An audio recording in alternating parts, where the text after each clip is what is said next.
Hello and welcome! I'm getting ready to show you how I paint palm trees in this watercolour painting tutorial, and I'm using this gorgeous photograph. I'm trapped inside at the moment, so I'm painting myself a bit of space and sunshine. And it's funny because you can't necessarily see the pink in that image, but there is a warmth around the horizon line, so I do always like to start with a bit of that. And if there's some warmth in the sky, there's going to be some warmth reflected in the sea. That water will always reflect the same colours that you happen to see in the sky. So I'm starting with those, and I know that I'm going to mostly end up covering all of those up. But I'm still happy to have a little bit of that pinky warmth which is going to show through the transparent layers of watercolour.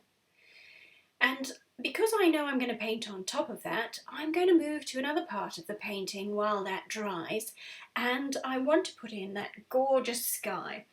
I'm not worrying about painting exactly the right clouds in the right shapes according to the photograph. I'm just using that as a kind of rough prompt to guide my choices. And I'm trying to put in some cloud markings that will end up drawing our eye into where the palm trees are going to be in the middle there. Again, it's going to be best if that is quite dry when I put the palm trees on the top, but I'm actually not that bothered if it's still slightly damp and the palm trees blend a little into the sky, because that gives that relaxed, sunny, blown about in the wind kind of feel, which I think is just the mood that I get from this particular photograph. And when I paint palm trees, I always dig out this little brush which is called a dagger brush. It's got an angled head, and this particular dagger brush is a little bit scraggly. I don't think it's the best quality brush, but it makes it perfect for painting these palm trees, because sometimes the hairs in the brush split out and I get to paint multiple strands of those fronds at the same time just because of my brush. I love it when my art supplies do lots of the work for me. And when I paint those palm trees, I want to get in a few different tones of green. I want to make sure that I'm not just painting them in a boring way, because when you see any sort of foliage in the sunlight, there's so many different greens and the bright golds that are there from the younger leaves, and in this case some of the older palm fronds as they die take on that sort of goldy yellowy tone. So I want to make sure I've got all of that variety into my painting. And the tree trunks were really the main reason I wanted to paint this image, because those palm trunks are all growing in these marvellous bent fashions, and I think they've got such a lovely movement to them, and they all bend in different directions, so I want to capture some of that. And on a very sunny day there's always a nice strong shadow, which is one of my absolute favourite kinds of things to paint. In the photograph there was a tiny little bit of land on the horizon, and I decided that I think my painting would be better if I pretended that the headland was larger. So I've expanded that because it improves my composition for my painting. And I'm using the same colour for that headland as I did to put in the shadowy areas around those palm trees. It's nice to repeat the same colours in different parts of the painting. It gives it a lovely harmony. Now, I got all excited about painting those tree trunks because they were the thing I was most excited about putting into the painting, but I then realised that again I want to be a little bit careful about the sea, because obviously those tree trunks are sitting over the top of the sea. And because there are some light areas in those tree trunks, I don't actually want to paint the sea the whole way underneath the tree trunks, because I think that will probably show through. So I'm being a little bit careful, but I changed my mind about the order in which to do them. So I switched from painting tree trunks to painting the sea. And the sea in this image has got such beautiful turquoise colours. And it's very calm sea. There aren't many sort of white foamy bits in this particular image, but where the water's very shallow, you can see the sand through it. So I'm making sure that I use the pale turquoise and go over the sandy areas that I put in, which of course, since I put them in first, are nice and dry now. And so I can now go back and paint those lovely bends in the palm trees that I was so excited about. And I know these are one of the darkest parts of my painting, but I've got to try and be a little bit careful here to think about which trunks I'm going to make darker and which lighter, otherwise they're all going to join together and just be one big shape. I'm okay with that a little bit, but I do quite like the spacing of them and the sense of distance that I might be able to achieve if I can put the trunks in so that they look like one is behind the other and keep them separate from each other. See, that one at the back has got the most lovely graceful arch to it. I do love that. And at the bottom of these palm trees there are these very rough kind of textured bits, and I rather like the idea of painting those, and it gives me another chance to put in some more of my dark colours, and I'm opting for the purples that I had used. I've got a very lovely purple in my palette called Moon Glow, which is a colour by Daniel Smith, and it's a purple, but it's quite a grey purple. I used some of it in the base of the headland, and I'm going to use that as one of my main darks throughout this painting.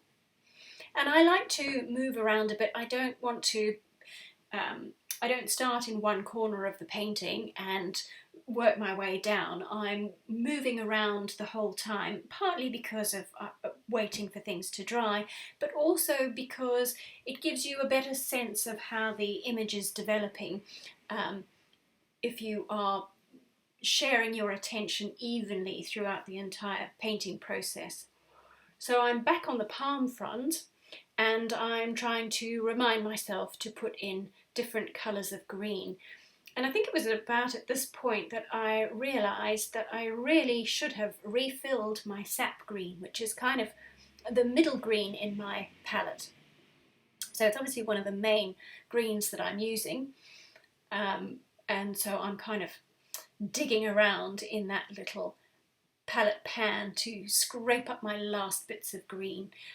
And I'm putting in quite a lot of the very dark green, which I can see mostly in the far right hand side, because there's also some palm trees that we can't actually see in the picture frame, but we know they're there because they're casting a little bit of shadow, which we'll get to in a minute, in the far right of the painting, and we can just see the fronds, but the weight in this picture is in those palm trees and in those fronds on the right hand side, so I do need to make sure that I put in a lot of nice depth and darkness.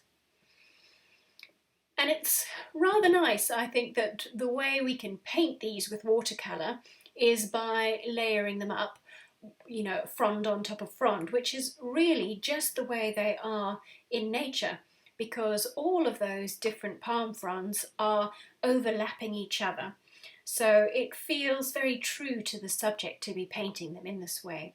So I keep moving around using my different greens, and I will even put in some of the Moon Glow as an extra dark.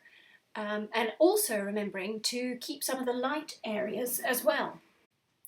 When I paint these palm fronds, I'm not looking to copy them exactly as they are in the photograph. That way madness might lie, I would say. But what I am doing is I've had a look at the general structure of them. So I paint the central rib that I can see, and those come out from the centre of the palm tree at the top of the trunk there and kind of spray out equally. but some are pointing in different directions, so some are going to appear shorter than others. And then once I've put in that rib, I can just turn my dagger brush and I try to paint the little each little leaf that comes off the frond in the direction it grows. And one of the things that's quite important is the darkness that happens in the centre where all of those fronds meet. And I'm using that colour called Moon Glow, which is what I was showing you there from Daniel Smith. And I squeeze from the tubes to fill up my pans when I run out. So that's what you saw me doing there. And I'm using that Moon Glow colour, which was the darks in the centre of each palm frond, and I'll build that up again later. But I'm also using that as my shadow colour. So I put a little bit of water down because I want the shadow to be kind of blurry, not a distinct mark. And then you get to paint these palm trees twice, once in colour and then a second time in silhouette.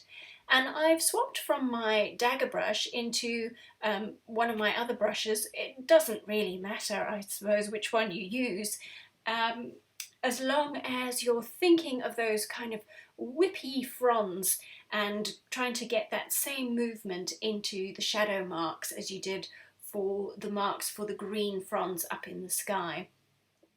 And since I've got that lovely fresh juicy Moonglow paint on my brush, I'm taking the opportunity to make sure I put it in the other places that I feel need to be darker.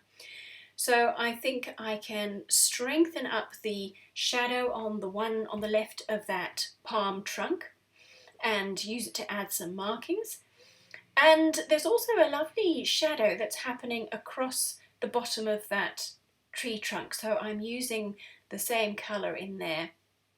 And I'm just holding it up to see whether I'm happy with the amount of darkness, because that's always my marker of when my painting is done, is when I think there is a strong enough contrast. And I decided to go in and reinforce some of those shadows. I think that'll make it a bit stronger. And there we are. Thank you for watching. See you next time.